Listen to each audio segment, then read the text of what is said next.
So ayan guys, welcome back sa ating munting channel. It's me, Glyza Verona Official. So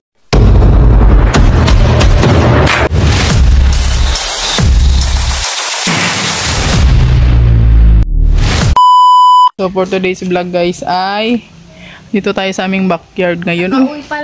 Kakauwi lang namin galing sa simbahan. Ngayon po ay linggo, dapat magsimba po tayo. Magpasalamat tayo kay Lord sa mga biyaya na pinagkakaloob sa atin, di ba guys? So ayan. Alam nyo guys, ang dami kong tanim ditong kamote oh, sa likod. Pag hindi talaga naiinitan yung mga tanim natin, tingnan nyo siya. Ang babansot! Ang babansot niya guys. Oo, yan oh. Parang hindi natubo si dahon niya. Ano ba yan? Pero itong ano yung ating puti na kamote, ano naman siya, angat naman siya. Ayan, nalinisan ko na dito guys. Dito sa ating ano, likod dito sa backyard. Yan, tuwang-tuwa na yung may-ari nito guys kasi laging malinis tong likod dito. Nalilinisan natin. Ayan, nilagyan ko dito ng ano, pula na kamote tsaka puti. Ayan, pero ang ano niyan, ang laman niyan is yellow. Ito red to talaga, red. So ayan guys, tingnan niyo yung aming mga ano dito. Saging halos lahat sila may ano na may bunga na. Ayan oh. Ayan. Ito oh, may mga bunga na po siya. Ayan oh. Tinanggalan niya ni Alex ng mga dulo-dulo. So yung iba dito tanggalan natin ng ano. Tanggalan natin ng puso. Kasi yung ano, may mga puso na yung iba. Tingnan niyo yung malunggay natin guys. Imbes na magdahon, nag-ano na siya, nagbulaklak siya. Oh my goodness. Ayan yung ating ano. Oh. Boy, kunin mo yung sundang dun boy. Dali.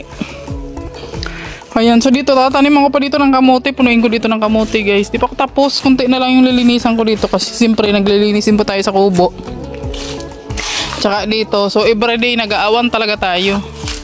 Para ano, para yung ating kapaligiran ay malinis siya at hindi siya pasukan ng ahas. Tingnan nyo yung kamuting kahoy namin. Ayan na siya. Ang taas niya na guys, ang ating mga kamuting kahoy. May mga laman na siguro yan. Kasi nag-ano na siya, nagdalawang sanga na siya. Pero huwag muna nating harbisin. Ito yung ating marang. Tangkad na rin siya. Ayan. Ayan yung aking assistant, ang aking kuya. Si kuya. O kuya. Ako, si Gabriela Silang. Si Gabriela Silang, guys. O, di ba? Ganyan yan, pag taga-bukid ka. Shish. Tanggal yung kanyang puso. Ito, guys. Hindi po ito ginugulay kasi mapakla. Yan, kaya tabi na natin ito. Tapo na natin. Yung ginukulay namin dito ay ano lang, mga yung sasaba, yun ang ginugulay namin dito, saba. Tinanggalan ko rin yan ng mga dahon-dahon nakaraan, parang araw.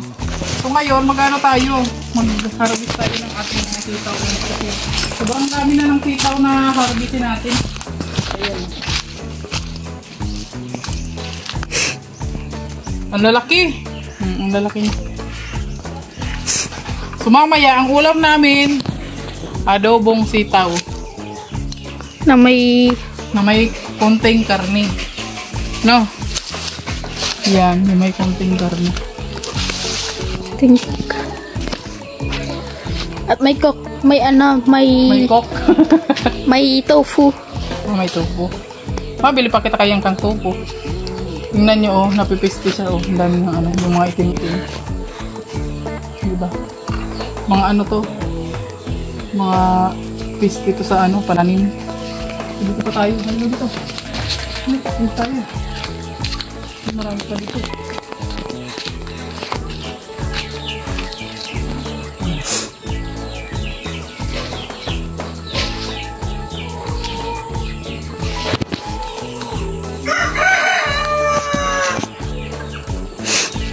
Kahit dito lang sa backyard guys, may na-harvest tayo. Di ba? Basta masipag lang tayong magtanim, marami tayong magtanim. Ito pa oh. Wow, ang dami.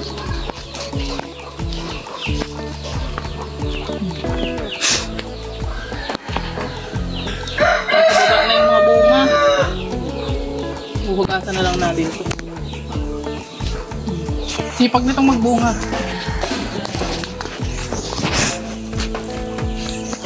Ayan na.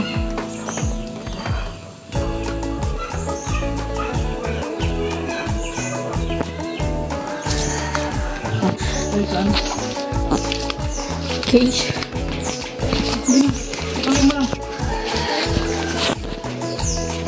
So, ayan guys. Muli natin yung nahulog ng mga papaya. Dahil nga nag-agawan na sila. Ayan o. Nag-agawan sila sa sobrang dami ng niya, ng bunga niya. Oh, ang lalaki. Taba pati. Ayan o. Ang lalaki ng bunga guys. Nahulog siya. Nahulog yung mga bunga. Ayan o. So, gagawin namin dyan. Gagataan na lang namin. Ang lalaki pa naman niya.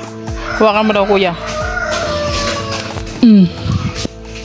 Ayan ang lalaki ng bunga niya guys. Sobrang nag-aagawan na nga sila. Kung saan sila pipisto ay naghurulog na yung iba. Pinapano namin to guys. Pinapahinog namin kasi para siya. Matamis kasi siya eh. Pagka nahinog matamis siya. So yun, papahinugin natin to. Eto hindi na to pwede. Kasi nahulog na siya. Ang gagawin natin dito, gagataan na lang natin. Dalawa pa naman. O kuya. Sayang, di ba? Sayang. Gataan na lang natin. O, tara na kuya. Ang dami nating harvest. Ang dami na nating harvest na sitaw. Dito lang yan sa backyard natin guys. At ito, meron tayo ditong ito? Okra. Ayan, may okra tayo dito. 2 puno. Ayan, okra. Nag-try ako dito magtanim ng guys. Ng tanglad dito sa gilid. Kasi naiinita naman po. Kaso lang nung nakaraan kinalaykay ng mga ng mga manok. Yung mga manok talaga makukulit tingnan nyo guys. Malaklak na yung natin. Yan? Labanos. Ayan, labanos. Ay, labanos. Mustasa pala yan siya. Ito, may tayo. Labanos. Ayan. Tsaka dito naman, meron akong tinanim dito na patatas. Ayan patatas. Loam soil to guys. Loam soil yung nilagyan ko. Sako ko lang siya nilagay. Try lang natin kung siya. Kung dadami yung niya. Laman niya. Alam nyo ba guys, itong loam soil na to. May nagtitinda niyan na matanda. Siya?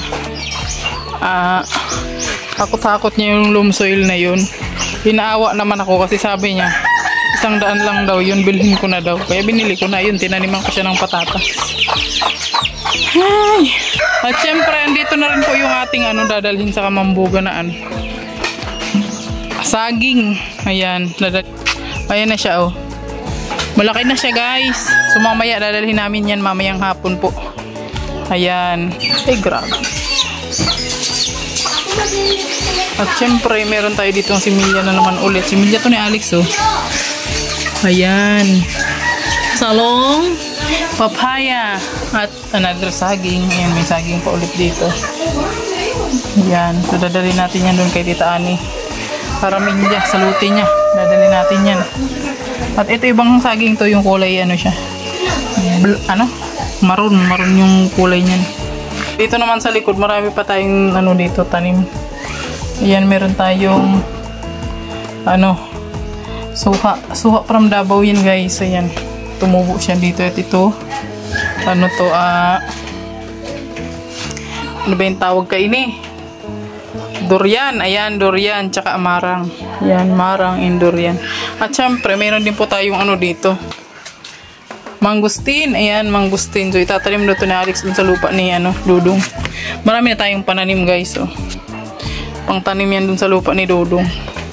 Kasi dito wala naman tayong lupa ditong malaki. So yan, itatanim daw ni Alex dun sa lupa ni Dudong. Sus, ang aso nagprakalaykay na naman dito. So ayan guys, hanggang dito na lang muna yung ating update sa ating backyard for today's video. Thank you so much pa sa inyong walang sawang panonood, pag-like at pag-share sa ating vlog. Maraming salamat and God bless you all. Bye bye na po.